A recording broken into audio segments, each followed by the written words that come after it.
Hey everybody, this is Death by D4, and welcome to my guide on how to play as the Rogue class in Dungeons & Dragons 5th edition. There's a lot to go over, so be sure to subscribe and let's dive right on in. At first level you get a D8 for your hit die, proficiencies in light armor, simple weapons, hand crossbows, long swords, rapiers, short swords, thieves' tools, dexterity saving throws, intelligence saving throws, and 4 skills of your choice from acrobatics, athletics, deception, insight, intimidation, investigation, perception, performance, persuasion, sleight of hand, and stealth. You also get expertise, which allows you to pick 2 of your skill proficiencies, or your proficiency with thieves' tools, and double the proficiency bonus with them. You get this feature again at 6th level. You also get sneak attack, which allows you to add 1d6 to any damage that you deal to a creature once per turn. In order to gain this bonus, you must perform a weapon attack using a finesse or ranged weapon, and either have advantage on the attack roll, or have an ally standing within 5 feet of the target while you don't have disadvantage on the attack roll. The amount of d6s that you can roll increases as you level up, capping out at an incredible 10 d6s. Finally, you also get Thieves' Cant, which allows you to understand the secret code of the criminal underground. So what does all of this mean? Well, you're pretty squishy, but at least you have your light armor proficiencies to help you out in this regard. Your weapon proficiencies are actually pretty good, as they support your sneak attack feature quite well. That said, you are lacking quite a bit when it comes to range damage options, so just keep that in mind. Your skills are actually amazing, both in the amount that you get and the selection made available to you. Plus, the added bonus of your expertise at first level allows you to start making good use of them almost immediately. That said, I would just highly recommend maybe taking stealth as one of your expertise skills, as stealth will play incredibly well into most of the key features around this class.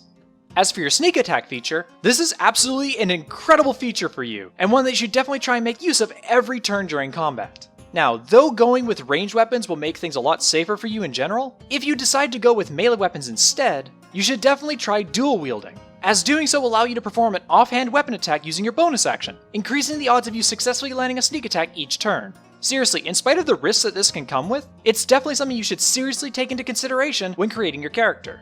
Finally, Thieves' Cant is, well, in all honesty, it's kind of a bit of a useless feature. The only real use that you can probably get out of this is when you're looking for something very specifically related to the criminal underground, which is highly campaign dependent overall. Otherwise, this is a really good starting level in general, and one that you're going to make a lot of good use out of over time. At 2nd level, you get Cunning action, which allows you to take the dash, disengage, or hide action as a bonus action instead. This is a super useful feature in general, as it allows you to maneuver around even better during combat without having to sacrifice your action in order to do so. Also, a bit of a fun thing I can point out here, you can actually use both your action and your bonus action in order to dash, effectively tripling your movement speed during your turn. Also, yes, it's only 3 times your base speed when you do this, not 4, I checked. Either way, just wow! This is an absolutely amazing feature for you to get, and one that you will definitely get a lot of use out of.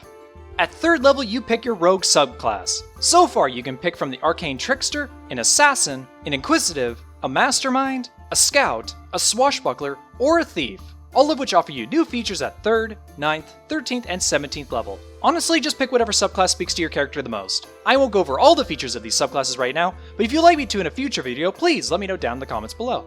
At 4th level, just like everybody else, you get your ability score increase, which you get again at 8th, 10th, 12th, 16th, and 19th levels. On the topic of stats, I'd be sure to max out your dexterity score first, followed up by either your constitution or your wisdom score second. Otherwise, just ignore your strength, intelligence, and charisma scores, as they're going to be doing basically nothing for you. At 5th level, you get Uncanny Dodge, which allows you to use your reaction to halve the damage that you receive from a single attack from a creature that you can see. Wow, this is another amazing feature for you to get. Seriously, the simple fact that you can just do this once every round is absolutely incredible for you, and it even works against all damage types. That is just absurd.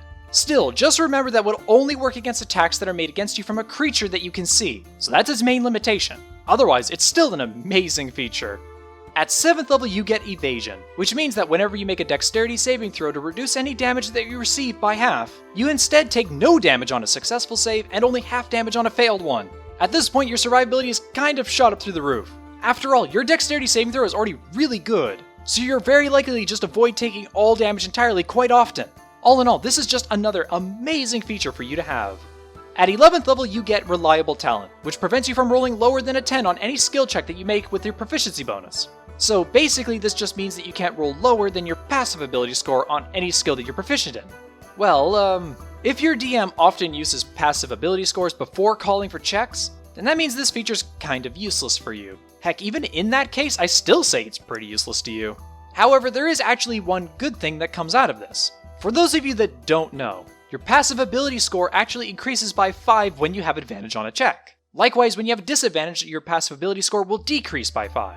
So basically what this means is that when you're making a skill check with proficiency, this means it covers you if you have disadvantage, as the worst thing that you can roll is equal to your normal passive ability score. Not bad actually, but nothing really worth getting excited over either. That said, if you somehow find yourself wearing heavy armor, then at the very least you will be the stealthiest person ever wearing heavy armor, so that's pretty cool. At 13th level, you get Blind Sense, which allows you to know the location of any hidden or invisible creature within 10 feet of you, so long as you aren't deafened. A pretty nice feature to have, actually. Honestly, the fact that this works on hidden creatures is the main reason why I say this, as it will not only reveal the location of a creature if it tries to sneak up on you, but it will allow you to stealth around areas much more easily, as you can have a 10-foot awareness of all creatures around you. Heck, you could even use this and know if there's a creature around a corner from you, and that alone could be pretty useful for you. All in all, an alright feature, but still nothing crazy. At 15th level, you get Slippery Mind, which grants you proficiency in wisdom saving throws. Really? That's it? Yep. Well, as boring as this is, it's still a nice feature to have, as wisdom saving throws are pretty common in general. So let's just hope that you didn't take the resilient feat in wisdom way before this, or else this would actually be useless for you. At 18th level, you get Elusive, which prevents any attack roll made against you from having advantage while you aren't incapacitated. Wait, what? Really? Okay, wow, chalk it up to the rogue for another incredible feature. Seriously, it almost sounds broken, I'm not gonna lie. Finally, at 20th level, you get Stroke of Luck, which allows you to turn any missed attack roll into a hit, or any roll for a failed skill check into a 20 once per short rest. Wow, talk about loaded dice. Being able to just lean across the table and say to your DM, "No, I succeed anyway," is kind of badass. I mean seriously, though you only get to do this once per short rest, this is still a really nice feature for you to have. Certainly limited, to say the least, but still fun. Alright, so that does it for all the class features. Now on to just a few of my own personal recommendations concerning it. If you like to play as a rogue and you have no idea where to start with a race, I'd recommend the Wood Elf. It gets you bonuses to your dexterity and wisdom scores, dark vision, proficiency in perception, evangel saving throws against being charmed, immunity to magic that puts you to sleep, the ability to gain the benefits of a long rest at 4 hours instead of the usual 8, additional weapon proficiencies in short bows and long bows, an extra 5 feet of your base walking speed, and the ability to use the hide action whenever you're only lightly obscured by foliage, heavy rain, falling snow, or some other natural phenomena. Honestly, all of these synergize really well with being a rogue, and the added bonus of gaining the longbow as a weapon is actually incredible for you. Though I never concern myself too much when picking a race for a class, if you really want to pick a good one, then you definitely can't go wrong with this one. Now, as for feats, if you happen to take a race like the Elf, I would absolutely recommend taking Elven Accuracy, as being able to roll 3 d20s just gives you such a good chance of landing a critical hit for your sneak attack. While you're at it, you might as well just take Sharpshooter, as that will then just pump up the power of your range attacks considerably. Beyond that, you could look into taking Crossbow Expert, as that will allow you to get a lot more use out of your hand crossbow proficiency, or Savage Attacker, if you want to try and squeeze every last bit of power out of your melee sneak attacks as possible.